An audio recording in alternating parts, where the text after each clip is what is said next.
Pat, Andy speaking. Oh, hi, Pam. Hey, scratch me from the clam bake tonight. Nothing I can do about it. Company's coming.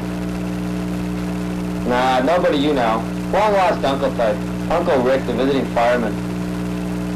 No, for real, a career fireman. He lectures, too, on safety. Red suspenders? I don't know. I'll ask him. Anyway, tell my gang I'm sorry. I mean, what would I want to be doing at a clam bake anyway, when I can be sitting around listening to Uncle Rick tell me how big I got? Hey, I think he's here, Pam. See you when I can.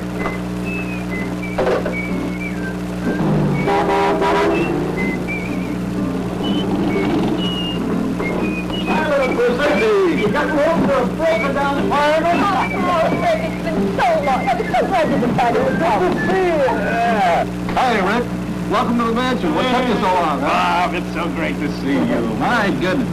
This has to be Andy and Sid. Uncle Rick. All right. I'll go ahead and say it. Say it? You can't believe how big we got. Oh, listen, I believe it. I believe it. You know, my little sister wouldn't raise him any other way. I'm big enough to carry your things inside. And you come on in and make yourself comfortable. Good. Hey, Sissy.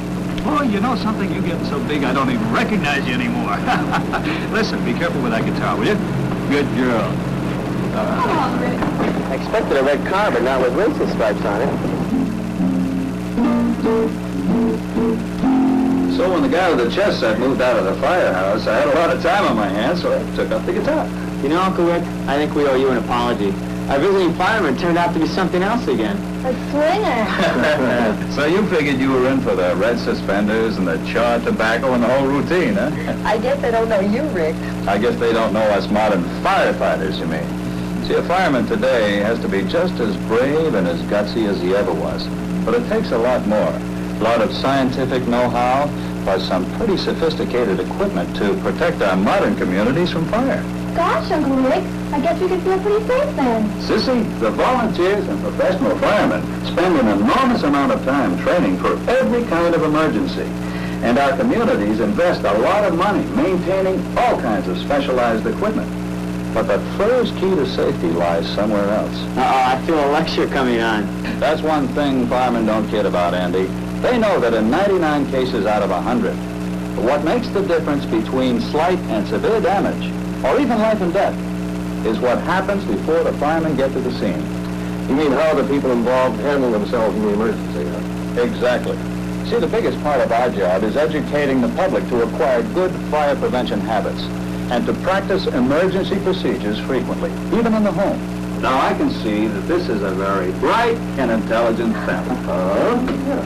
And I'm sure you're all well-trained in what to do in case of fire. How about you, Andy? What would you do in a case of fire? Well, blow as hard as I could, I guess. Yeah, I can see we're in trouble here. Who else would like to try? I think I'd want to get away. Get out. I don't much like fire. That's good thinking, little sister. The first move in a case of fire is to get out of its way. But there's something else that goes right along with it.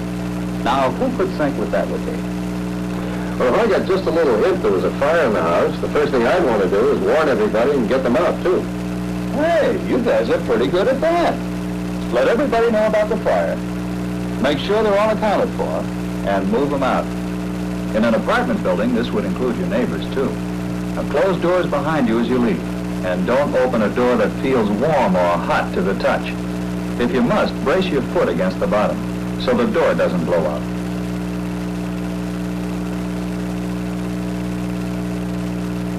Hey, Uncle Rick, that sounds real professional. But don't you think it's time we got in touch with the fire department?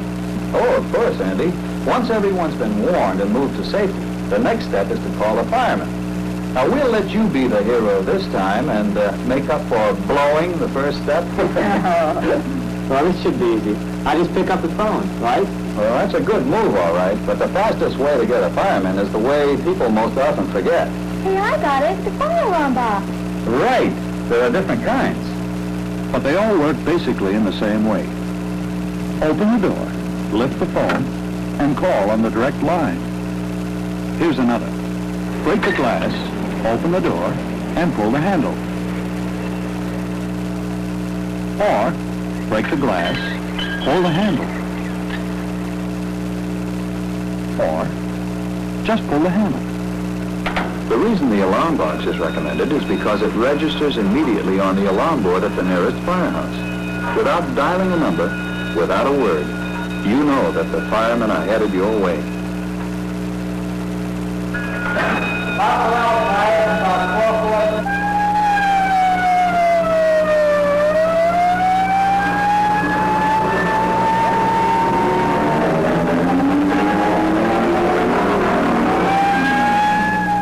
But the most important thing to know about a fire alarm box is where it is. Oh, Sissy, hand me that family heirloom, will you please?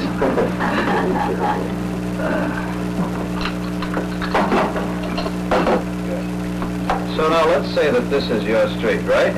Yeah. And this is your house. Mm-hmm. Now, who can spot the nearest fire alarm box? Well, it's right, no, wait a minute. It's down on, The corner of Crest and Maple, isn't it, Andy? That's the mailbox, Daddy. Gosh, you men. You see what I mean? You see, our fire alarm boxes have become so commonplace, nobody ever stops to notice them. Lucky for you, I spotted the nearest one down at Crest and Sunderland. Dad, next time you take a family for a walk, why don't you stop and get acquainted? but what about the phone, Uncle Rick? Isn't it proper to use the phone, too? Of course, Andy. Use it properly, and it's almost as fast as the fire alarm box. Use it properly? Uncle Rick, you're talking to an experienced teenager. Okay, expert, let's use my super spy shoe phone to demonstrate. Go ahead and report your fire. What's the number? Look at the phone book. You see, this family needs practice. Now, if this were a real case of fire, you wouldn't want to waste your time with a phone book. Here it is, Uncle Rick. Oh, thank you,